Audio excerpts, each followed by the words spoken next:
नमस्कार मंडळी, मागच्या व्हिडिओमध्ये मी सांगितलं तर रेग्युलर व्हिडिओ टाकता येत नाही. आज एकदम छोटासा शॉर्ट्स व्हिडिओ. वातावरण असं झालंय, दुपारी एकदम ऊन पडला होता, 5 वाजले 3, अचानक असं वातावरण तयार झालंय. लगेच आता एकदम जोराचा पाऊस येईल. तिकडे नळीमध्ये ना एकदम जोराचा पाऊस येईल असं झालंय वातावरण. इकडे आता लगेच पाऊस येईल असं झालंय. हे चिल्ले पिले पा. हा ठीक आहे. हा समोरचा अवकडा आहे, त्याच्या इकडचं जे जंगल आहे ना, म्हणजे चंद्रवासन त्याच्या झापाच्या वरच्या बाजूला, तिथं बिबट्या गुरकत होता. तो गुरकणे म्हणजे मी बऱ्याच व्हिडिओमध्ये सांगितलंय, त्याचं रेकॉर्डिंग कधी करता येत नाही. तो एक वेगळ्या प्रकारचा आवाज करतो. मागच्या एका व्हिडिओमध्ये कमेंट आली होती, आता बिबट्यांची भीती आहे का? तर ती नेहमीच असते.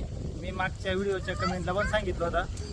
त्याच्यामुळं हे लहान पोरं कुठेही अशी एकटे सोडता येत नाही आणि जंगलात घेऊन जाणं तर शक्यच होत नाही. पूर्वी जेव्हा पट्टेरी वाघ होते, म्हणजे सह्याद्रीमध्ये सुद्धा खूप पूर्वी आम्ही लहान होतो किंवा त्याच्या अगोदर पट्टेरी वाघ होते, पण ते आता कमी झाले. ती कमी नाही तर ते आता जवळपास दिसतच नाही. मी एकदाच बघितलं होता, मी खूप लहान होते तेव्हा. आता सगळे बिबटे झालेत आणि ह्या बिबट्यांची भीती पट्टेरी वाघांपेक्षा जास्त असते. पट्टेरी वाघांची भीती वाटत नव्हती, म्हणजे रात्री अपरात्री फिरायला सुद्धा त्यांची भीती वाटत नव्हती. आता दिवसा सुद्धा फिरायला बिबट्यांची भीती वाटते आणि खास करून लहान मुलं जर सोबत असले तर जास्तच भीती वाटते. त्या बिबट्यांच्या भीतीमुळे लोकांनी शेळ्या पण विकून टाकल्यात, शेळ्या पाळणं बंद केलंय. अशी बिबट्यांची भीती सध्या.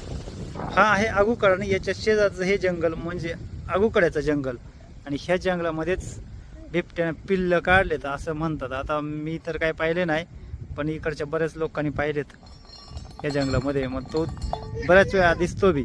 एक दिवस आम्हाला इथं ही जी गडद आहे इथं आणि ह्या रस्त्याला इथं दिसला होता, एकदम संध्याकाळी अंधार पडता पडता. काय काय काय हा हा बघितला.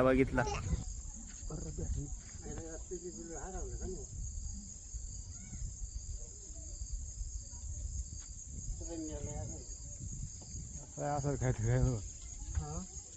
4 वाजता इकडं होता, तर इकडे